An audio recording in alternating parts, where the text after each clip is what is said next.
Hello guys, my name is Pooja Karayat. Welcome back to my channel Science with Pooja Karayat. So this video is also on the chapter Atoms and Molecules और इस video में हम जानेंगे how do atoms exist कि atoms कैसे exist करता है।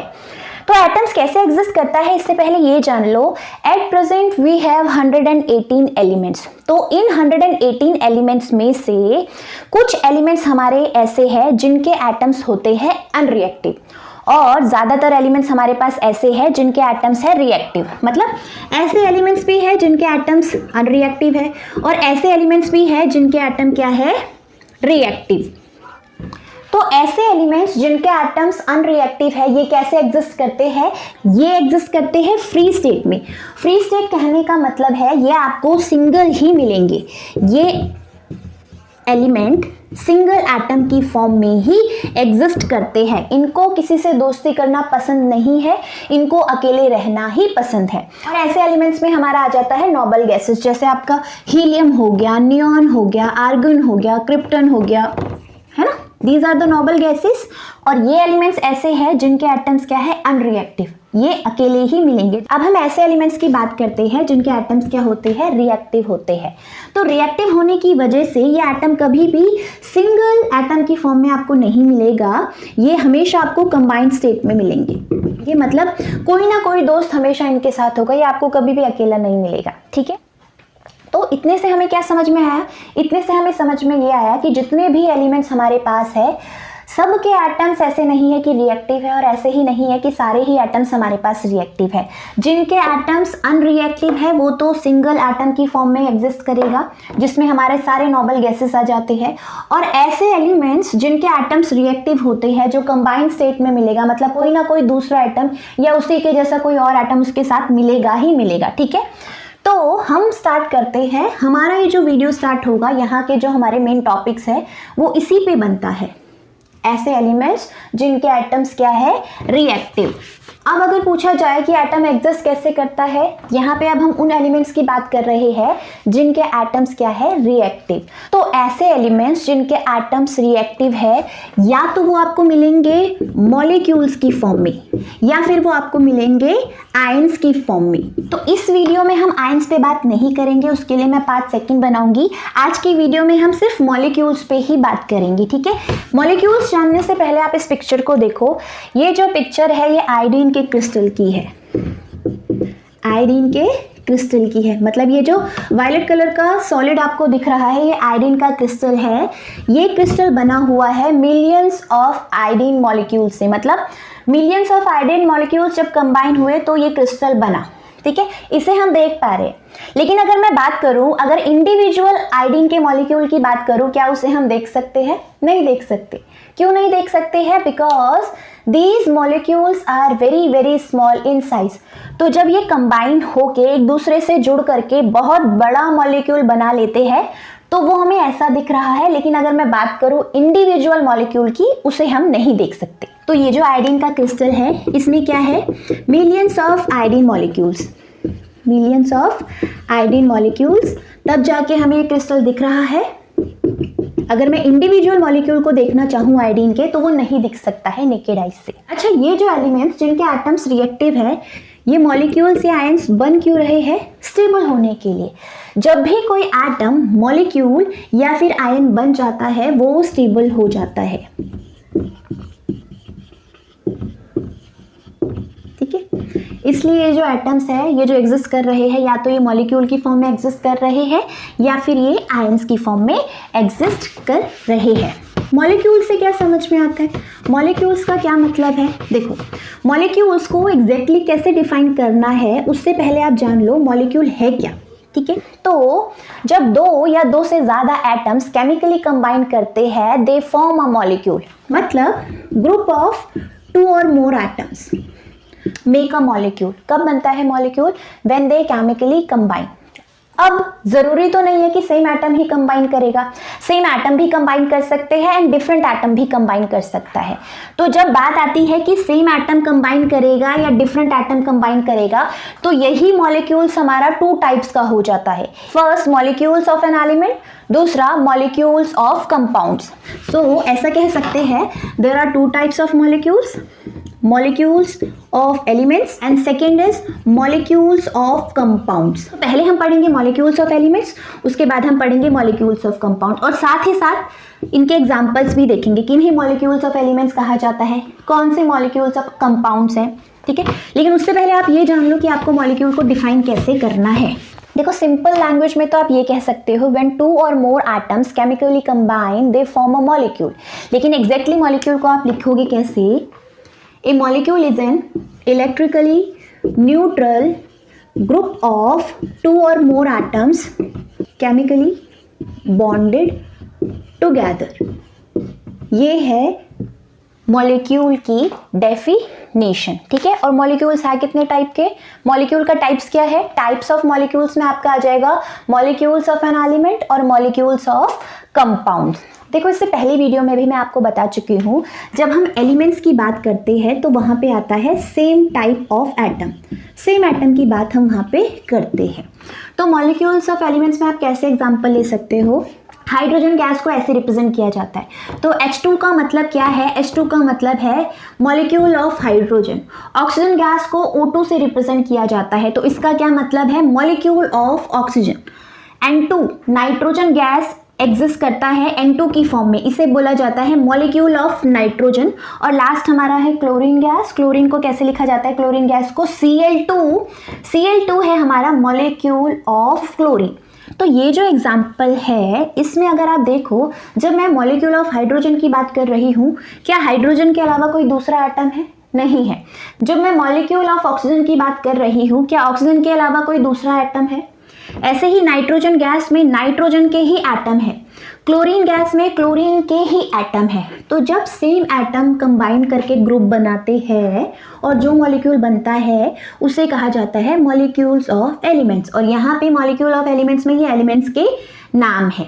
और एग्जांपल ले लेते हैं मॉलिक्यूल्स ऑफ एलिमेंट्स के। तो अब इन एग्जांपल्स में देखो, ओजोन गैस हमारा कैसे एग्जिस्ट करता है? ओजोन गैस हमारा एग्जिस्ट करता है इन the form of O3 molecules. Phosphorus एक ऐसा एलिमेंट है जिसमें फॉस्फोरस के जब 4 एटम कंबाइन करते हैं तो बनता है फॉस्फोरस का element. So phosphorus exist in the form of P4 molecules. ऐसे ही सल्फर, सल्फर हमारा एग्जिस्ट करता है इन the form of S8 molecules. मतलब जब सल्फर के 8 एटम्स कंबाइन होंगे तब बनेगा हमारा सल्फर। यहाँ पे देखो क्या था, कितने एटम्स जुड़ रहे, वही तो बता रहा था ना मॉलिक्यूल। जैसे O2 का मतलब ये समझ में आ रहा था, 2 एटम्स कंबाइन हो रहे। O3 का मतलब था ऑक्सीजन के 3 एटम्स कंबाइन हो रहे। P4 का क्या मतलब था? फॉस्फोरस के 4 एटम्स कंबाइन हो रहे। S8 का क्या मतलब था? सल्फर के 8 एटम्स कंबाइन हो रहे, है ना। लेकिन ऐसे elements where a large group of atoms are combined together, तो वो जो मॉलिक्यूल बनाते हैं that molecule is giant molecule या फिर अ वेरी बिग मॉलिक्यूल, ठीक है। मतलब जब बहुत सारे एटम्स कंबाइन होके एक बड़ा सा मॉलिक्यूल बना रहे हैं जिसे बोला जाता है जाइंट मॉलिक्यूल। तो ऐसे मॉलिक्यूल को लिखने के लिए आपको उनके साथ कितने एटम्स कंबाइन हुए ये लिखना ज़रूरी नहीं है। ऐसे जाइंट मॉलिक्यूल को रिप्रेजेंट किया जाता है उन एलिमेंट्स के सिंबल से। इसके लिए आप कुछ अलग से फॉर्मूला नहीं लगाओगे, उन एलिमेंट्स को आप रिप्रेजेंट करोगे उनके सिंबल से। तो इसमें हमारे जाइंट मॉलिक्यूल्स में कौन सा एग्जांपल आते हैं? हमारे जितने भी मेटल्स है उनको हम उनके सिंबल से ही रिप्रेजेंट करेंगे। सोडियम को Na से, मैग्नीशियम को Mg से, एल्यूमिनियम को Al से। अब इस पिक्चर को देखो, इस पिक्चर में जो एलिमेंट आपको दिख रहा है दिस इज ग्रेफाइट। ये ग्रेफाइट है। ग्रेफाइट कार्बन की ही एक फॉर्म है। कार्बन को कैसे रिप्रेजेंट किया जाता है? कार्बन का सिंबल है कैपिटल C। अब ये जो ग्रेफाइट है it consist of a large number of carbon atoms or you can say it consist of a large group of carbon atoms, ठीक है। तो इसको यहाँ पे इससे नहीं दिखाएंगे कितने कार्बन के एटम्स कंबाइन हुए। It is a giant molecule, तो इसके लिए कोई सेपरेट फॉर्मूला नहीं लिखेंगे, इसको दिखाया जाएगा जो ये एलिमेंट है उसके सिंबल से। कार्बन का सिंबल क्या है? Capital C। इसलिए इस ग्रेफाइट को कैसे लिखा जाएगा? अगर आप लिखोगे कैपिटल C से, वो दिखा देगा ये कार्बन है, ठीक है। सो ये this graphite is a giant molecule.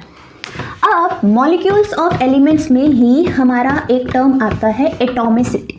So atomicity से क्या पता चलता है? एटॉमिसिटी से ये पता चलता है if you have 1 molecules of an elements then how many atoms are present in that molecule. अगर आपके पास कोई मॉलिक्यूल है तो उस मॉलिक्यूल में कितने एटम है, कितने एटम है वो होता है उसका एटॉमिसिटी। जैसे P4 में how many atoms of phosphorus are there? 4, तो 4 is the atomicity of this molecule. O3, ozone gas को बोलते हैं O3. How many atoms of oxygen are there in ozone gas? 3. So 3 is the atomicity of ozone gas. ठीक है, तो इसी basis पे, atomicity के बेसिस पे ही एटम्स को बोला जाता है मोनो एटॉमिक। मोनो एटॉमिक का मतलब ऐसे मॉलिक्यूल जिनके पास सिर्फ एक ही एटम है, इसमें हमारा आ जाता है नोबल गैसेस। इसके बाद डायटॉमिक, डाई का मतलब 2, सो डायटॉमिक में हमारा वो मॉलिक्यूल है जिसमें 2 एटम्स होंगे, जिसके पास 2 एटम्स होंगे, और इसमें हमारा आ जाता है hydrogen gas, nitrogen gas, oxygen gas, chlorine gas और भी बाकी कई सारे। ट्राइएटॉमिक, ट्राइएटॉमिक जिसकी एटॉमिसिटी 3 हो। क्यों एटॉमिसिटी 3 हो? एटॉमिसिटी यही तो बताता है ना उस मॉलिक्यूल में कितने एटम्स है। तो ट्राइएटॉमिक में जिसके पास 3 एटम्स होंगे, तो ozone gas is the example, इसको बोला जाता है ट्राइएटॉमिक। टेट्राएटॉमिक, टेट्राएटॉमिक जिसकी एटॉमिसिटी क्या हो? 4 हो। Phosphorus is tetraatomic. सल्फर कैसे एग्जिस्ट करता है? Sulphur exist in the form of S8 molecule, means जब when 8 atoms of sulfur are combined together they form molecule of sulfur। तो इसकी एटॉमिसिटी कितनी है? सल्फर की एटॉमिसिटी है 8, इसको बोला जाएगा octa atomic. So I hope atomicity भी आपको समझ आ गया होगा। तो अब हम बढ़ते हैं अपने अगले टॉपिक की तरफ, जो है हमारा मॉलिक्यूल्स ऑफ कंपाउंड्स। देखो, मॉलिक्यूल्स ऑफ एलिमेंट्स और मॉलिक्यूल्स ऑफ कंपाउंड में यही डिफरेंस है। जब हम कंपाउंड की बात करते हैं, यहाँ पर डिफरेंट एटम्स कंबाइन होते हैं chemically. When different atoms chemically combine together, they form the molecule and that molecule is known as molecule of compounds। Atom का ग्रुप बनेगा तो मॉलिक्यूल का ही फॉर्मेशन होगा, लेकिन मॉलिक्यूल एलिमेंट का होगा या कंपाउंड का, ये पता चलेगा कि किस तरह का एटम कंबाइन कर रहा है। सेम एटम कंबाइन कर रहा है तो उसे बोलोगे आप molecules of elements. Different atom आपका कंबाइन कर रहा है तो उसे आप बोलोगे मॉलिक्यूल्स ऑफ कंपाउंड्स। तो इसका जो सबसे पहला एग्जांपल मैं लूंगी वो मैं लूंगी carbon dioxide. Carbon dioxide is a molecule of compound. क्यों है ये मॉलिक्यूल ऑफ कंपाउंड? पहली बात तो ये कंपाउंड क्यों है? यहाँ पे 2 डिफरेंट एटम, कार्बन और ऑक्सीजन का कॉम्बिनेशन हो रहा है केमिकली, एंड एक कार्बन का एटम है, 2 एटम ऑक्सीजन के है। So this is a molecule of compound. Second example आप लो वाटर का, H2O, 2 हाइड्रोजन के एटम, 1 ऑक्सीजन का एटम, ये 2 डिफरेंट एटम है। So this is molecule of compound. Methane, methane का फॉर्मूला होता है CH4। 1 कार्बन का एटम, 4 हाइड्रोजन के एटम, जब ये केमिकली कंबाइन होते हैं तो जो मॉलिक्यूल ऑफ कंपाउंड बनता है दैट इज मीथेन। तो डिफरेंस आपको समझ में आ रहा है? जब एलिमेंट की बात करते हैं तो वहाँ पे सेम एटम होता है, चाहे हाइड्रोजन की बात करो, ऑक्सीजन की बात करो। अगर आप मॉलिक्यूल हाइड्रोजन का दिखा रहे हो तो किसी और एलिमेंट को नहीं लोगे या किसी और एटम को नहीं लोगे। अगर आप मॉलिक्यूल नाइट्रोजन का दिखा रहे हो तो सिर्फ नाइट्रोजन के एटम एग्जिस्ट करेंगे और कोई एटम एग्जिस्ट नहीं करेगा। और क्योंकि यहाँ पे हम कंपाउंड के एग्जाम्पल पढ़ रहे हैं तो यहाँ पे आप जितने भी एग्जाम्पल दोगे उसमें सेम एटम नहीं होंगे, डिफरेंट एटम ही होंगे। कार्बन डाइऑक्साइड में भी डिफरेंट एटम है, वाटर में भी डिफरेंट एटम है, मीथेन में भी डिफरेंट एटम है। अमोनिया लोगे तो 1 नाइट्रोजन और 3 हाइड्रोजन जब कंबाइन करते हैं तो जो प्रोडक्ट बनता है दैट इज अमोनिया। सो इसी के साथ ये वीडियो हमारी यहाँ पे ख़त्म होती है। Thank you for watching this video. अगर ये वीडियो आपको पसंद आए तो वीडियो को लाइक एंड शेयर करें एंड चैनल को प्लीज़ सब्सक्राइब करें।